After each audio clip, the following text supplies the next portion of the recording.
Trainer Rebecca here with Prime Canine. What I want to cover in this video, and it's a very common subject that I talk to a lot of my clients with, is why when I teach stay, I also don't do recall at the same time. It's very common, a lot of people naturally, when they're teaching stay, to release out, they want to recall the dog to them. But when we're teaching the foundation, we kind of end up muddying both the recall and the stay commands. So just to break this down a little bit for clients to understand whether you're a current client or a past client, or maybe a future client and you're trying to look for tips working with your dog.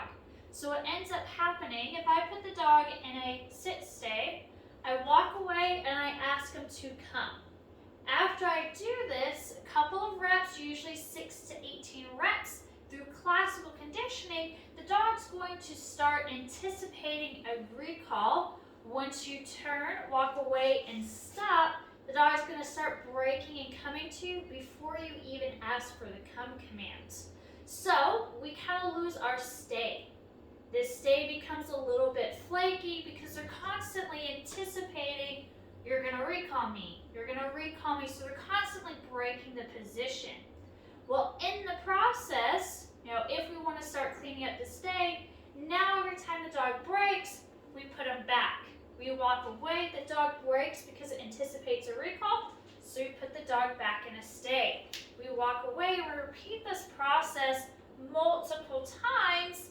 Well, now when I walk away, when I'm ready, I recall the dog. Now the dog might not come to me. Because in the dog's mind, they're like, oh no, that's a trick. You put me back so many times, I figured it out, you don't want me to come to you. So we end up kind of muddying both commands. So when I teach stay to my dogs, when I tell them stay and walk away, I'm always going to come back to release them out with the release word when I'm ready. As I start to have a better understanding, then we can layer in some recalls, but I like to keep 80-20 ratio or 90-10 ratio.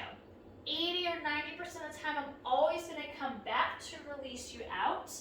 20 to 10%, maybe I'll recall or I'll give you another command from the position. And this way I can keep a solid stay command without the dog anticipating a recall or being released with distance. And this is a safety thing for me, especially when I'm out working dogs and doing a lot of distance. By the time my board and trains go home, most of them easily do 50 to 100 plus feet of distance. At no point in time when I'm walking away from the dog and doing distance, do I want the dog to anticipate it's about to be released out? Because now I'm 100 plus feet away from this dog and the dog breaks a command. That's a lot of distance for the dog to make a decision and go the wrong direction.